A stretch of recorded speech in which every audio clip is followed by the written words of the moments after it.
Il est 13h, merci de nous retrouver pour cette nouvelle session de l'information sur l'ORTB. Tout de suite, le sommaire. Présentation du projet de budget général de l'État pour le compte de 2020 à la commission budgétaire du Parlement. Il porte sur un montant de plus de 1986 milliards de francs CFA.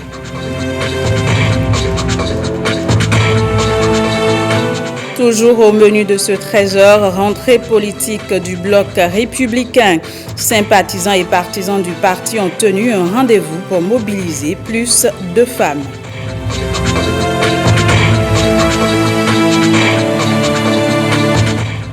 Puis la communauté Kandisouno a célébré ce samedi la fête de la Gani. L'édition de cette année est placée sous le signe de la paix.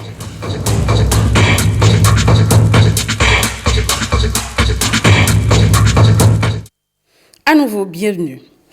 Un peu plus de 1986 milliards de francs CFA, c'est le montant du projet de budget général que propose le gouvernement pour 2020. Un projet présenté à la commission budgétaire du Parlement par le ministre d'État chargé du plan et du développement, Abdoulaye Biotchani. Le budget de l'année 2020 se présente dans un contexte que nous connaissons tous. D'abord, je veux dire que le gouvernement va continuer, en ce qui concerne les politiques générales, de rester dans le même cadre d'assainissement de la situation macroéconomique. Nous avons une croissance économique qui est solide, qui s'accélère d'année en année. Cette année 2019, nous allons probablement finir avec un taux de croissance de l'ordre de 6,7%. L'année prochaine, si tout va bien, elle va s'accélérer au-dessus de 7%, 7,6%. Nous allons continuer d'avoir une bonne maîtrise de nos déficits de finances publiques. L'année prochaine, le déficit sera de moins 2%. Et nous allons également continuer de maîtriser notre endettement. L'endettement sera de moins de 40% l'année prochaine. C'est donc ce cadrage général qui permet de fixer les limites budgétaires. Et donc pour l'année prochaine, le budget général va être de l'ordre de 1986 milliards. Il est en légère augmentation de 5,8%. Il va permettre donc surtout de continuer à assurer un bon niveau d'investissement public. Il va nous permettre l'année prochaine de mettre des ressources dans des projets et des programmes sociaux de manière plus visible. Donc ce budget 2020 sera plus social, beaucoup plus social que par le passé. Et enfin, ce budget va permettre aussi de réduire la pression fiscale, de réduire plutôt les dépenses fiscales d'un certain nombre de groupes, notamment des groupes de ménages et certaines entreprises, notamment les PME. Rentrée politique du bloc républicain, sympathisants et partisans du parti dans la dynamique de redéfinir la politique du groupement ont tenu un rendez-vous pour mobiliser plus de femmes. Revivez les temps forts de cette rentrée politique avec Guillaume Avienou et Brice Rombo. Esplanade de l'Assemblée nationale à Porte-Novo. Un autre rendez-vous avec l'histoire du bloc républicain après celui du 8 décembre 2018 à Parakou, à la faveur duquel le parti a été porté sur des fonds baptismaux. C'est en ces termes que Nassirou Bako Arifari, le président du comité d'organisation de la rentrée politique du bloc républicain, a qualifié la rencontre des militants et sympathisants de cette formation politique de ce samedi à Porte-Novo. Une rencontre placée sous le thème « Femmes et jeunes dans la sphère politique au Bénin, en avant pour la mobilisation à la base ». Le rendez-vous de Porte-Novo vient compléter la liste des défis déjà relevés par le bloc républicain en un an. Je citerai entre autres la participation aux élections législatives d'avril 2019, d'où le parti est sorti avec 37 députés. La participation très active au dialogue politique initié par le président de la République, chef de l'État, chef de gouvernement, le président Patrice Talon, et qui a permis de réaliser un nouveau consensus politique en vue de la poursuite sans désemparer des réformes politiques, tout en y insufflant les inflexions nécessaires pour une démocratie apaisée dans notre pays. La rencontre de Porte-Novo voudrait surtout définir les stratégies à mettre en place pour permettre au bloc républicain de s'offrir une large victoire aux prochaines élections communales et locales. Des stratégies dans lesquelles les femmes et les jeunes vont jouer un rôle déterminant. Notre parti est un parti, le bloc républicain, qui consacre une place importante aux jeunes et aux femmes. Dans nos statuts, nos organes doivent comprendre au minimum 30% de femmes et 30% de jeunes. Quoi de plus beau pour concrétiser cela, célébrer cela, que de leur consacrer la première entrée politique de l'histoire de notre parti. C'est ce que nous faisons et nous allons en profiter pour décliner avec eux un certain nombre de thèmes qui leur permettront d'être outillés sur le terrain pour d'une part mobiliser davantage d'adhérents et d'autre part commencer par s'organiser dans les structures de base du parti.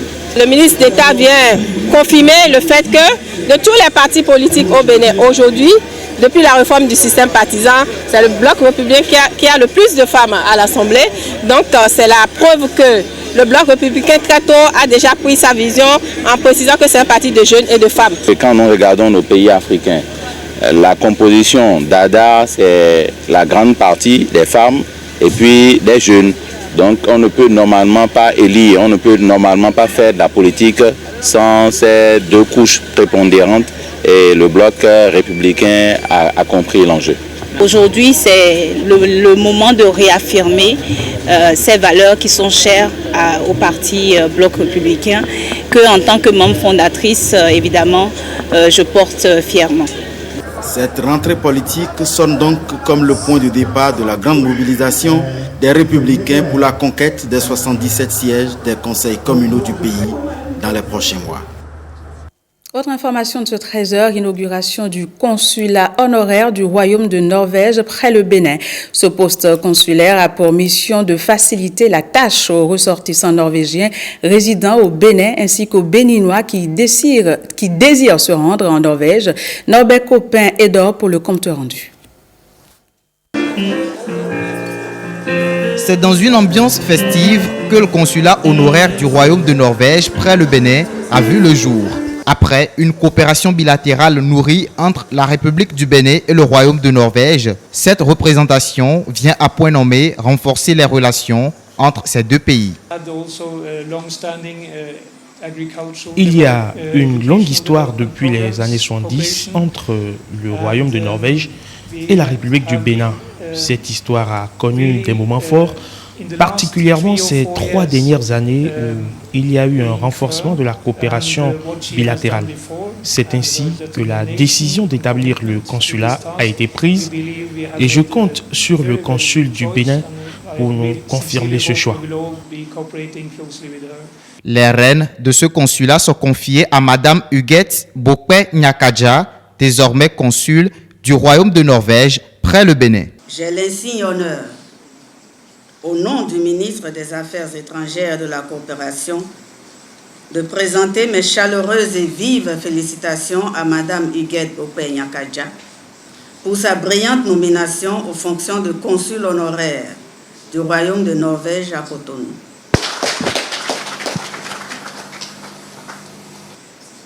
Madame le consul honoraire, votre nomination à ce poste est non seulement le fruit de la confiance placée en vous par le gouvernement norvégien, mais également la reconnaissance de vos qualités par les autorités béninoises qui ont perçu en vous des valeurs intrinsèques à même de vous permettre d'assumer pleinement et valablement cette charge. À peine installé, le consul honoraire du Royaume de Norvège près le Bénin se fixe déjà ses objectifs. Mon service sera articulé autour des objectifs suivants. Premièrement, assurer la protection des ressortissants norvégiens, personnes physiques ou personnes morales, et de leurs intérêts, qu'ils soient résidents ou en séjour au Bénin. Cette action s'étend aux navires bateaux et avions battant pavillon norvégien ou immatriculés en Norvège, ainsi qu'à leurs équipages. Deuxièmement, faire découvrir la Norvège aux Béninois et le Bénin aux Norvégiens dans ce que l'on peut offrir à l'autre et apporter les conseils nécessaires aux citoyens béninois désireux de se rendre en Norvège. Le tout, bien sûr, selon les normes fixées par la législation et la réglementation béninoise, ainsi que les instruments internationaux régissant les relations consulaires. La coopération bénino-norvégienne demeure dynamique, fructueuse et très chaleureuse. Ces relations ne cessent de se développer au plan économique, commercial et culturel. Direction Abomey où s'est tenue une séance de sensibilisation et d'information sur le contenu de la loi 2017-06 du 29 septembre 2017. Le texte porte sur la protection et la promotion des droits des personnes handicapées.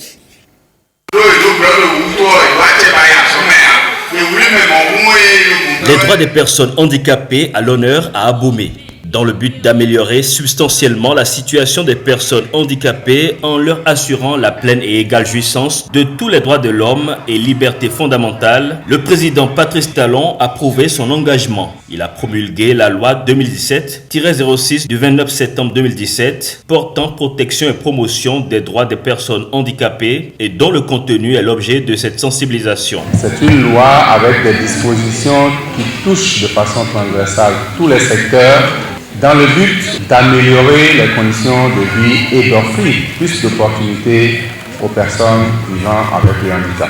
Également au cœur de cette séance de sensibilisation et d'information, la couche la plus vulnérable, les enfants. Le handicap ne sera plus une excuse. L'objectif donc de la dite séance est d'amener vous, population, à créer les conditions favorables à la jouissance des droits des enfants handicapés conformément aux principes fondamentaux de la Convention des Nations Unies relative aux droits de l'enfant, à savoir la survie, le développement, la non-discrimination, la participation, etc.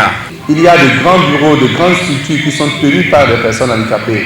Il y en a même qui sont des députés. Si vous ne leur donnez pas la chance d'aller à l'école aujourd'hui, ils ne pourront pas faire partie de ces personnes-là. Le handicap n'est pas une fatalité. Ils sont en mesure de pratiquer beaucoup de choses. Ils sont en mesure d'apprendre, ils sont en mesure de contribuer à la formation, à la recherche et à toute autre activité utile pour nos sociétés. Le partage du contenu de cette loi ravit les associations des personnes handicapées. Elles s'engagent à mieux propager la bonne nouvelle. La loi 2017-06 du 29 septembre 2017 portant protection et promotion des droits des personnes handicapées favorise le respect de leur dignité intrinsèque. Selon un observateur, le plus grand handicap est l'ignorance. Fête de la Gani édition 2019, une semaine après celle de Niki, et conformément à la tradition, le roi de Kika communie avec ses ancêtres. Retour sur le récit de tradition respecté doublé de forts moments de festivité avec Bertin Adimi et Abdoulofou Idrissou. Pour la 29e fois, Sa Majesté Gangoro Swambou sacrifie à la tradition. Le roi de Kika organise la fête annuelle de la Gani à la suite de son aîné, l'empereur de Niki. Comme l'exige la tradition, il fait le tour de certains lieux chargés d'histoire et de symboles. À la fin du parcours rituel qui aura duré plus de 2 heures, le voilà de retour au palais, heureux d'avoir réussi le pari de l'organisation de la Gani 2019. Nous avons demandé la santé, parce que la santé est à la base de tout, que tout le monde se porte bien, afin que tout marche et que le pays soit en paix.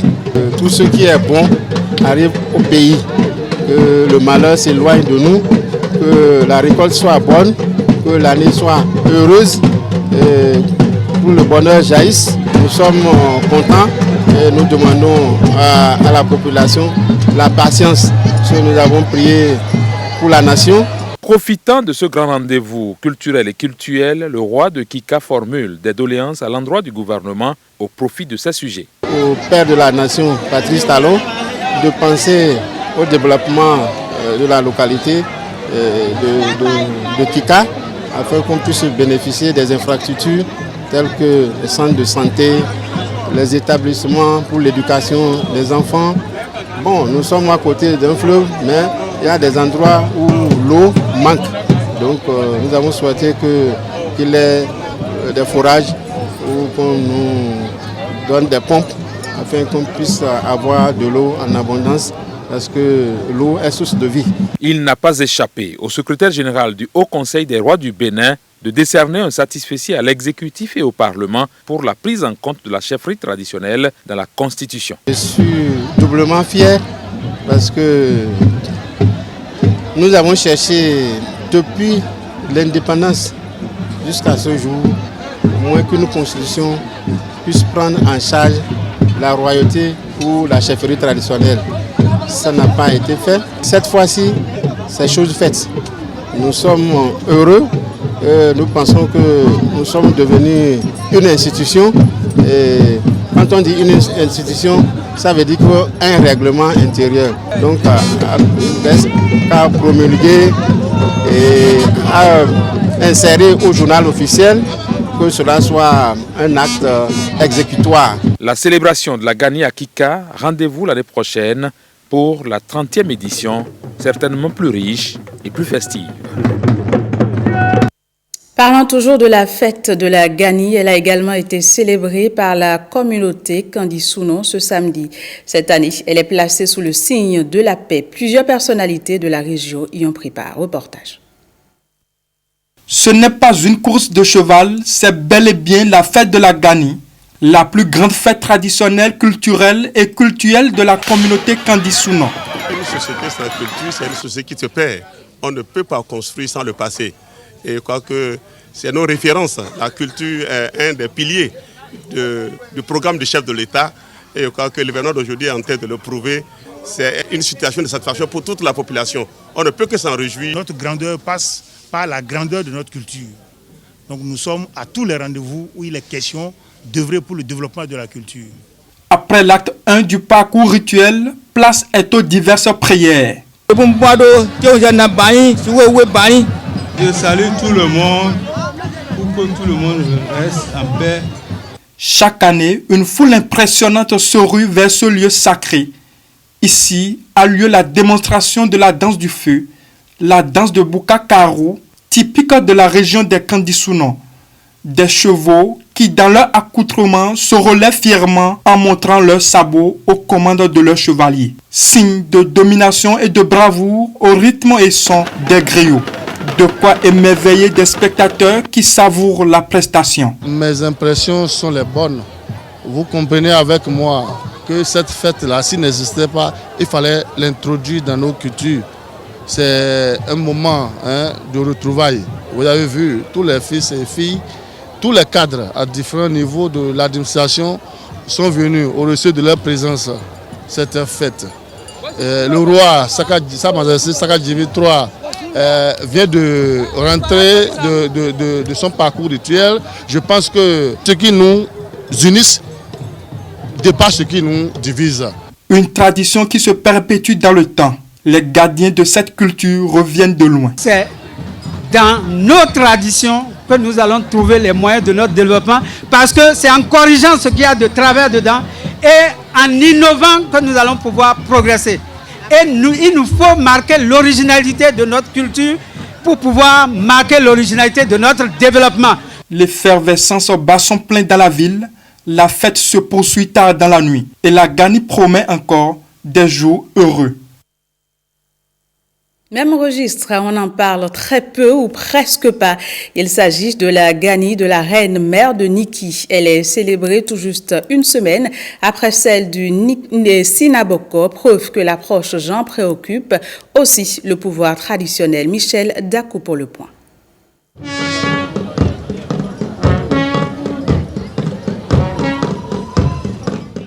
C'est une Gani conjuguée au féminin. Loin d'être une célébration au rabais, la Gani de la reine-mère requiert la même solennité que celle du Sinaboko.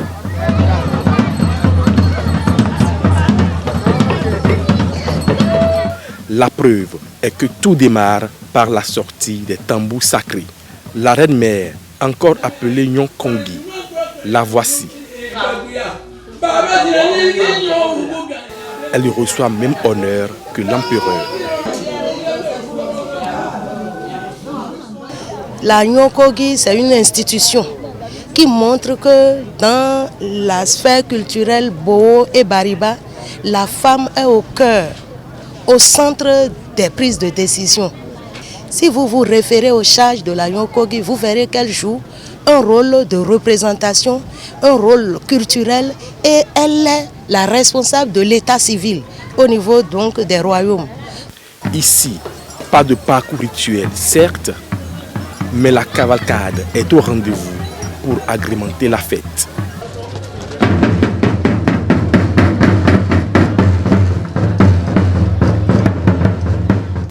La Gani de la Yonkogi, une marque de reconnaissance de la valeur et de l'importance de la femme dans la civilisation Batonu et Bo. Ce journal se poursuit. La communauté Lokpa de Parakou a célébré ce week-end le Kamou, fête de la Chicotte, édition 2019. Les jeunes Lokpa, dont l'âge est compris entre 5 et 18 ans, se sont livrés à l'épreuve de flagellation, symbole de courage et de bravoure. C'est le Kamou, la fête identitaire de la communauté Lokpa. Sans état d'âme, les compétiteurs se portent des coups dans l'arène du Kamou. Ça ne fait pas mal, même si ça fait mal, l'émotion te pousse à ne pas sentir les douleurs. Je participe parce que c'est la fête de mes ancêtres. Et ils ont participé ça avant ma naissance. Alors à ma naissance, je ne vais pas laisser ça disparaître. Voilà pourquoi moi-même je participe, pour que ceux qui vont venir après moi, eux aussi sachent qu'il y a une fête traditionnelle de Chicotte. Les jeunes prenant part à l'épreuve sont répartis en équipes venues de plusieurs localités. Ils se flagellent sous le regard admiratif et tutélaire d'un gratin de tête couronné. C'est pour permettre aux jeunes hommes de se préparer pour les combats futurs. Ça a été introduit depuis le temps de nos ancêtres et cela se perpétue. Effectivement, maintenant tout le monde est surexcité. Et dans l'ancien temps, c'était dans l'ordre que les gens le faisaient et par tranche d'âge. Je suis satisfait de la mobilisation importante des populations de Parakou. Je dis des populations parce qu'il n'y a pas que des Lokpa ici, il y a toutes les ethnies. Nous sommes très contents compte tenu de ce qu'ils sont en train de réaliser. Puisque oublier les choses des ancêtres, là, c'est difficile, ce n'est pas bon. On ne veut pas que la culture Lokpa disparaisse. On veut que ça évolue. Et puis, comment ça s'est organisé, ça s'est passé, vraiment, on est très fiers, on est contents. Chaque année, nous organisons cette fête. Et ça, c'est ce mois et la date qu'on organise cette fête. Cette épreuve confère aux jeunes Lokpa la conscience d'appartenir à sa communauté et le rend courageux face aux épreuves de la vie. N'importe qui ne peut pas faire cela. Quand tu vois des traces sur moi, ils ont peur même de moi. Parce qu'ils ont vu que ce que j'ai supporté eux-mêmes, ils ne peuvent pas faire ça. Avec la culture, on nous connaîtra mieux. Au-delà de la bravoure et du courage qu'il symbolise, le Kamou ou la fête de la Chicotte marque également le début des moissons dans l'ère culturelle Lokpa. Parakou a vibré du 15 au 17 novembre dernier au rythme de la deuxième édition du Festival des Arts et Cultures à Djatado. L'événement s'est tenu à l'école primaire publique OCBN de Parakou. Les détails de l'ouverture avec Alexandra Djotan.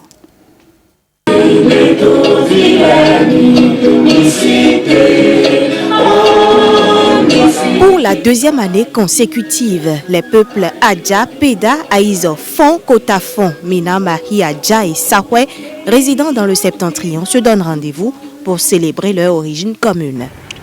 Il devient une évidence que les frères et sœurs d'une même région, c'est-à-dire la région Adjatado, et qui partagent le même concept B, la célébration de cette culture commune, nous voulons la révéler au monde et en faire un outil de développement touristique, j'allais dire économique et social. Le Festac à Djatado se veut désormais le plus grand rendez-vous annuel culturel du Septentrion. À la suite de la première édition célébrée l'an dernier, est née la Fédération des 22 associations de base de ressortissants d'Adjatado, avec en tête 2 instances dirigeantes. Les objectifs sont clairs. 1. Œuvrer pour le rayonnement des arts et cultures à Djatado afin de les faire participer au développement socio-économique de la ville cosmopolite de Parakou. 2. Fédérer et de dynamiser les associations de base des filles et filles de l'ère culturelle à Adjatado. 3. Susciter l'intégration communautaire.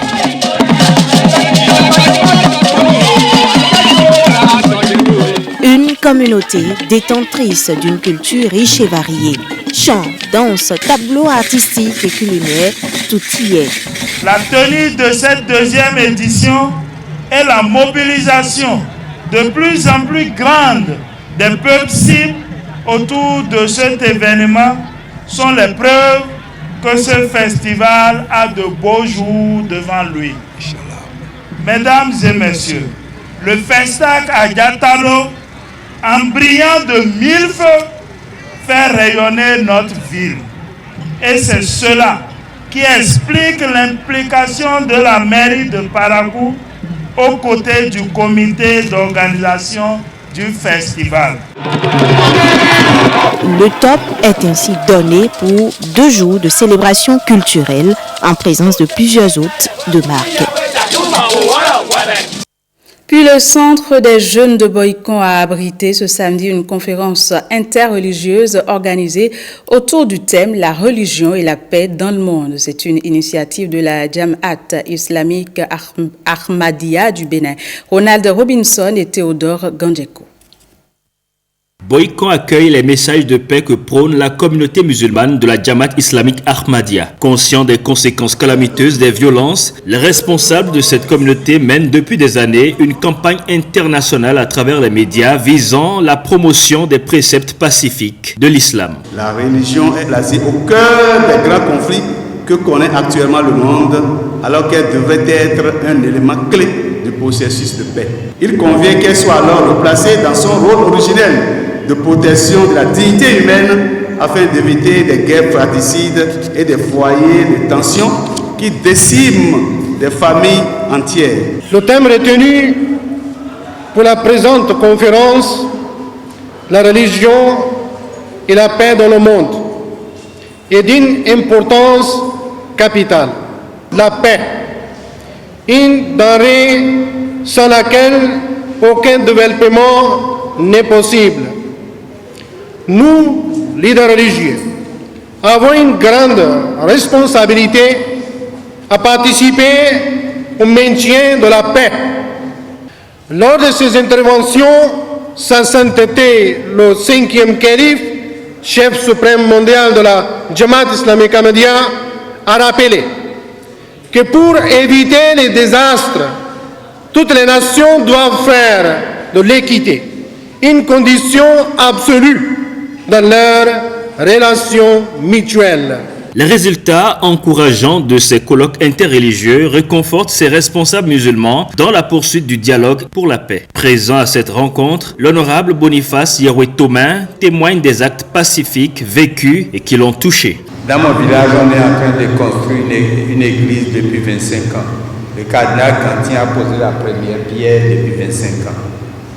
L'ami m'a dit, comme c'est Dieu, nous, on construit des mosquées, mais on peut aussi nous accompagner. J'ai suivi de près et de loin toutes les actions qui sont menées pour donner de l'eau à nos parents. Chaque année, des missionnaires arrivent pour soigner des gens. Grâce à eux, des gens ont retrouvé leur vue. Il y a eu des opérations de cataracte. Grâce à eux, des enfants ont trouvé des bâtiments, des infrastructures scolaires.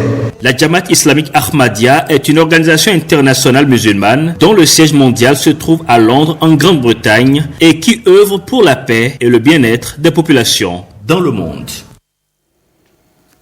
Dernière info de cette édition, initiée depuis le 12 septembre 2019, c'est ce vendredi 15 novembre qu'a pris fin le jeu 3 méga quiz SMS du réseau Move Bénin. Il a été organisé en partenariat avec la Loterie nationale du Bénin. Monique Toron et Estelle Dopono pour le point. Une Une magnifique voiture RAV4 version 2019. C'est le super gros lot qui a couronné le dernier tirage du jeu méga quiz SMS du réseau de téléphonie mobile Move Bénin. 60 jours durant, des dizaines de personnes ont été récompensées avec des lots aussi divers que des motos de marque Yamaha, des postes téléviseurs et des kits Canal+. C'est un jeu qui était ouvert à tout abonné prépayé du réseau Etisalat, du réseau Move, et qui consiste tout simplement à répondre à des questions d'actualité pour gagner des points qui permettent de gagner des lots. Et concernant les lots, il y en avait de 3 catégories. Il y a les lots instantanés, il y a les lots mensuels et le gros lot. Une initiative à laquelle a souscrit de bout en bout la Loterie nationale du Bénin. La directrice commerciale de Move Bénin s'est réjouie de ce partenariat et invite le public à rester connecté au réseau pour de nouvelles surprises à venir. Donc on a fait le tirage devant l'assistante sous le contrôle de notre huissier de justice, donc qui a validé les numéros qui ont été tirés.